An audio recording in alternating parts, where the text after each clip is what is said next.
बॉम्बे उच्च न्यायालय ने बुधवार को कहा कि कोरोना वायरस से निपटने के लिए केंद्र सरकार का रुख सीमाओं पर खड़े होकर वायरस के आने का इंतजार करने की बजाय सर्जिकल स्ट्राइक करने जैसा होना चाहिए।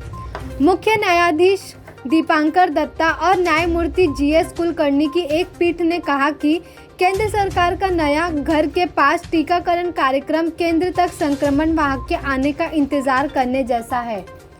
मुख्य न्यायाधीश दत्ता ने कहा, कोरोना वायरस हमारा सबसे बड़ा शत्रु है, हमें उसे खत्म करने की ज़रूरत है। यह शत्रु कुछ निश्चित स्थानों और कुछ लोगों के भीतर है जो बाहर नहीं आ सकते।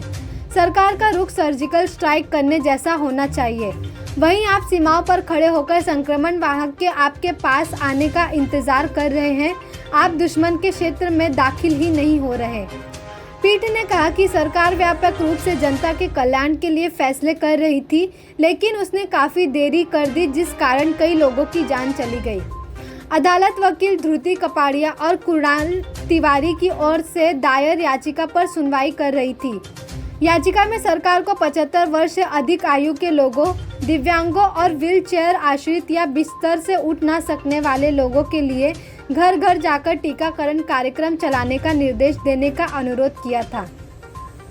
केंद्र सरकार ने मंगलवार को अदालत से कहा था कि वर्तमान में वरिष्ठ नागरिकों, दिव्यांगों, व्हील चेयर आश्रित या बिस्तर से उठ ना सकने वाले लोगों का घर घर जाकर टीकाकरण संभव नहीं है।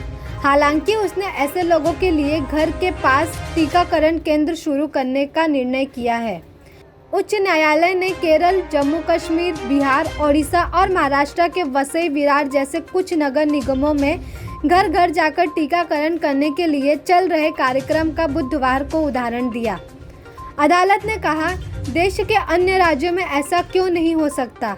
केंद्र सरकार घर घर जाकर टीकाकरण करने को इच्छुक राज्यों और नगर निगमों को रोक नहीं सकती, लेकिन फिर भी वे केंद्र की अनुमति का इंतजार कर रहे हैं।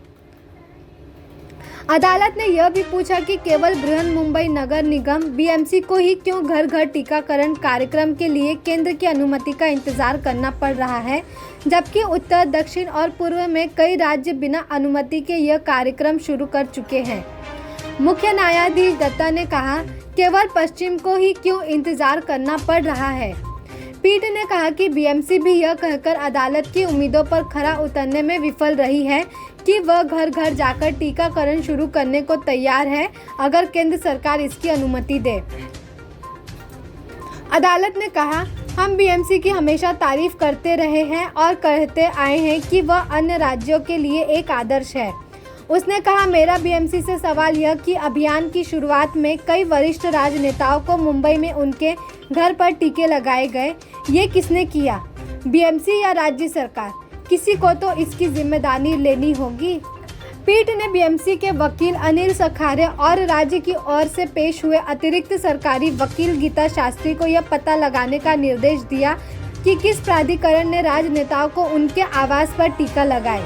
अदालत ने केंद्र की ओर से पेश हुए अतिरिक्त सॉलिसिटर जनरल अनिल सिंह को भी मामले पर एक बार फिर विचार करने का निर्देश दिया। पीठ ने इस मामले में अब 11 जून को आगे सुनवाई करेगी। News desk, metro Mumbai.